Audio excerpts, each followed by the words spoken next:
Late summer, 9th century, somewhere along the North Sea coast. The smell was the first thing the English prisoner noticed.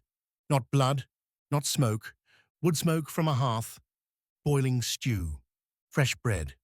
After weeks of terror at sea, after the shock of capture during a Viking raid that had reduced his village to ash, the English captive expected chains, starvation, and brutality. That was what the monks had warned them about. That was what every sermon said awaited those taken by Vikings. Instead, he was handed a wooden bowl. Inside was meat, barley, fat glistening on the surface. It made no sense. Across Scandinavia and the North Atlantic world, thousands of English prisoners would encounter the same impossible contradiction. They had been captured by Viking raiders, men described in England as monsters, demons, and beasts who lived only for killing. Yet between raids, these same Vikings lived lives defined not by chaos, but by order, routine, community, shared labor, shared meals. What English prisoners discovered was not savagery, but a society built for endurance. And that discovery would quietly dismantle everything they believed about Viking weakness. The Viking world was not at war all the time. Raids were seasonal. They struck in spring and summer, when seas were calm and targets rich. But between raids, Viking warriors returned home. To farms, to fishing villages, to longhouses filled with families. Captured prisoners expected punishment. Instead, they were put to work, not as disposable slaves, but as labor integrated into daily life. English captives worked fields beside Viking farmers. They repaired boats that would one day raid their own coasts. They helped mend nets, smoke fish, and grind grain. And every day they ate, not scraps, meals. Archaeological evidence from Viking settlements confirms this routine abundance. Meat from cattle, pigs, sheep, and goats. Fish preserved by drying and smoking. Bread made from barley and rye. Dairy products, cheese, butter, whey. For English prisoners used to famine and feudal extraction, this was astonishing. The Vikings were not rich, but they were rarely hungry. What shocked prisoners most was equality. Viking warriors ate the same food as everyone else. There were no separate rations for captives and masters, no hidden luxury. Everyone ate from the same pots, sat by the same fire, drank from the same horns. This wasn't mercy, it was efficiency. The Viking system did not depend on surplus stolen from peasants. It depended on self-sufficiency. Every household produced food, every adult worked, even warriors. Between raids, a Viking fighter was a farmer, a fisherman, a craftsman. That was the secret English prisoners never expected. Viking strength did not come from constant violence. It came from balance. English captives began to notice something else. Vikings were clean. They bathed weekly, sometimes more. They combed their hair. They maintained weapons meticulously. Arab travelers like Ahmad ibn Fatlan would later remark that Vikings were among the cleanest people they had ever encountered. This contradicted everything English prisoners had been taught. These were not beasts. They were disciplined. The longhouse revealed the deepest shock. At night, warriors sat with their families. Children listened to stories. Elders recited lore and genealogy from memory. Disputes were argued, not settled by random violence. Prisoners watched a society governed by custom, obligation, and reputation. Raiding was not chaos. It was an extension of a system already functioning at home. This realization was deeply unsettling. English ideology taught that Vikings were strong because they were cruel. Prisoners learned the opposite.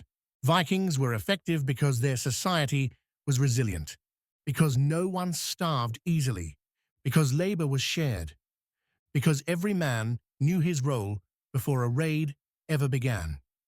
By the time some prisoners were ransomed or escaped, they returned home changed. They described Viking villages that did not collapse in winter.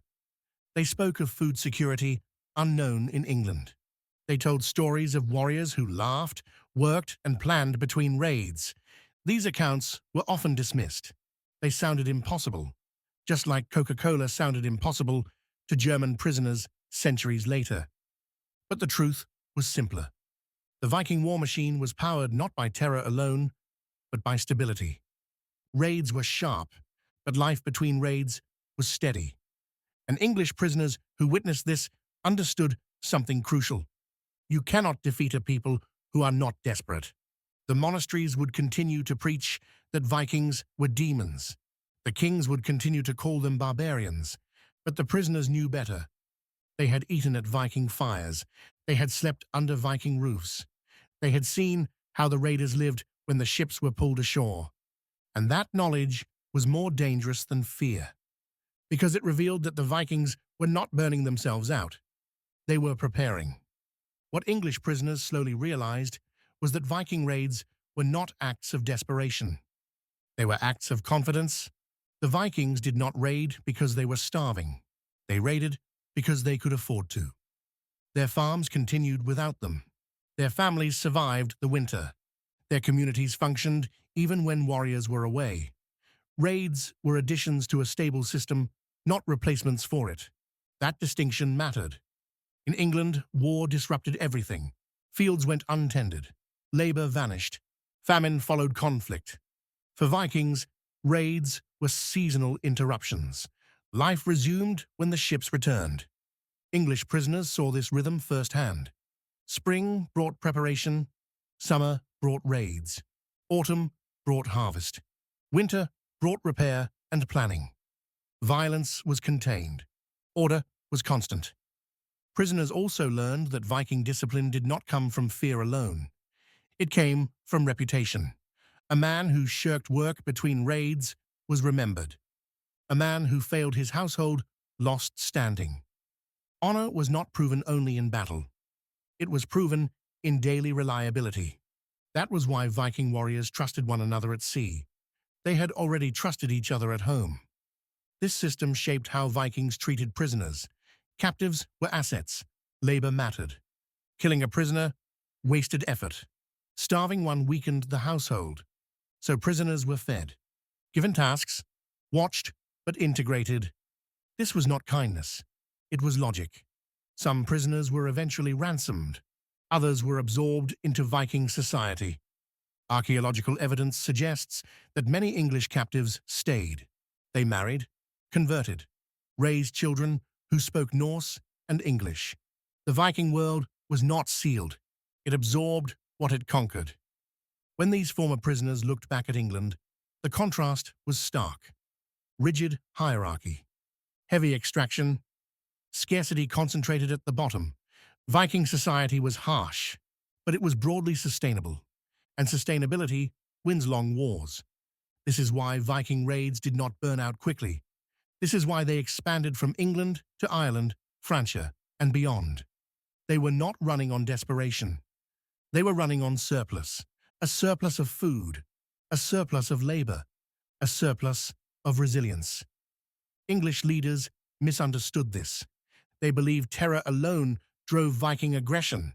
They tried punishment, they tried fortification, they tried tribute, but they never addressed the real source of Viking power, a society that functioned between raids.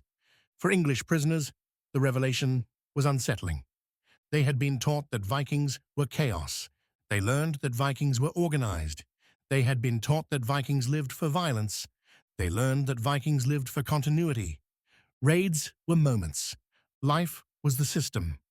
And once a prisoner sees that, fear loses its power. Because fear depends on mystery. And mystery dissolves when you sit by the fire and share a meal.